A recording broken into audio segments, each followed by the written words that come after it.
Hello বন্ধুরা, সবাই কেমন আছেন? তো আজকের ভিডিওতে আমি আপনাদেরকে দেখাবো কিভাবে আপনারা ইসলামী ব্যাংকের সেলফিন অ্যাকাউন্টের পিন পরিবর্তন করবেন। তো প্রথমে আপনাদেরকে জানিয়ে দিই কেন আপনারা আপনাদের সেলফিন অ্যাকাউন্টের পিন পরিবর্তন করবেন। তো এর প্রধান কারণ হতে পারে আপনার সেলফিন অ্যাকাউন্টের পিন অন্য কেউ জেনে গেছে, অথবা আপনি অনেক দিন ধরে একই পিন ইউজ করতেছেন, যার কারণে আপনার সেলফিন অ্যাকাউন্টের পিন পরিবর্তন করার প্রয়োজন হতে পারে। তো চলুন আপনাদেরকে দেখিয়ে দিই কীভাবে আপনারা আপনাদের সেলফিন অ্যাকাউন্টের পিন পরিবর্তন করবেন।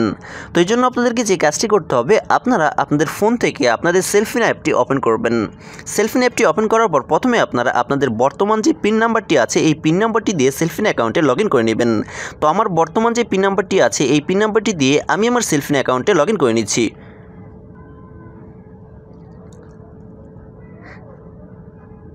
সেলফিন অ্যাকাউন্টে লগ ইন করার সাথে সাথে আমাদের সামনে এরকম একটি ইন্টারফেস চলে আসবে। এই ইন্টারফেসটি আমাদের সকলেরই পরিচিত একটি ইন্টারফেস। এখন আমাদের এই সেলফিন অ্যাকাউন্টের পিন নাম্বারটি পরিবর্তন করার জন্য আমাদেরকে যে কাজটি করতে হবে, দেখেন উপরের দিকে সেলফিনের একটি লোগো আছে, এই লোগোতে ক্লিক করতে হবে। লোগোতে ক্লিক করার পর আমাদের সামনে অনেকগুলো অপশন চলে আসবে। এখানে দেখেন একটি অপশন আছে চেঞ্জ পিন নামে, আমাদেরকে এই চেঞ্জ পিন অপশনটিতে ক্লিক করতে হবে। ক্লিক করার সাথে সাথে আমাদের সামনে তিনটি বক্স চলে এসেছে। এখানে প্রথম বক্সের মধ্যে লেখা আছে কারেন্ট সেলফিন পিন, অর্থাৎ আমাদের অ্যাকাউন্টের বর্তমান যে পিন নাম্বারটি আছে এই পিন নাম্বারটি এই ঘরের মধ্যে দিতে হবে। তো আমার সেলফিন অ্যাকাউন্টের বর্তমান যে পিন নাম্বারটি আছে এই ঘরের মধ্যে আমি সেই পিন নাম্বারটি দিয়ে দিচ্ছি।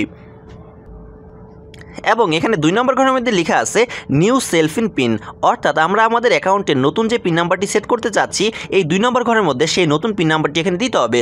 তো আমি আমার নতুন পিন নাম্বারটি এখানে দিয়ে দিচ্ছি, আপনারা আপনাদের নতুন পিন নাম্বারটি এই ঘরের মধ্যে দিয়ে দিবেন। অবশ্যই পিন নাম্বারটি 6 সংখ্যার হতে হবে, এটা অবশ্যই খেয়াল রাখবেন।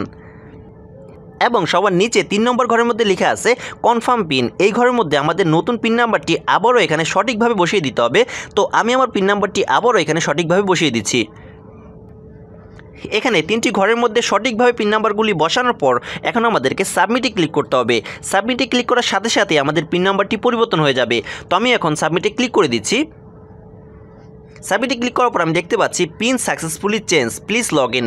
আমাদের পিনটি সাকসেসফুলি পরিবর্তন হয়ে গেছে। এখন আমাদেরকে নতুন করে লগ ইন করতে বলতেছে। তো এখন আমরা আমাদের নতুন পিনটি দিয়ে আমাদের অ্যাকাউন্টে লগ ইন করে নিব। তো আমি এখানে আমাদের নতুন পিনটি দিয়ে আমাদের অ্যাকাউন্টে লগ ইন করে নিচ্ছি। আপনারা দেখতে পেলেন আমরা কিন্তু আমাদের নতুন পিনটি দিয়ে আমাদের অ্যাকাউন্টে লগ ইন করতে পেরেছি। তো এইভাবে আপনারা খুব সহজে আপনাদের সেলফিন অ্যাকাউন্টের পিনটি পরিবর্তন করে নিতে পারবেন। তো আশা করি বুঝতে পেরেছেন, খুবই সিম্পল একটি বিষয়। আশা করি আজকের ভিডিওটি আপনাদের অনেক ভালো লেগেছে। ভিডিওটি ভালো লাগলে অবশ্যই ভিডিওতে একটি লাইক দিবেন, শেয়ার করবেন, আর অবশ্যই আমাদের চ্যানেলটি সাবস্ক্রাইব করবেন। তো দেখা হবে পরের ভিডিওতে। See you next time.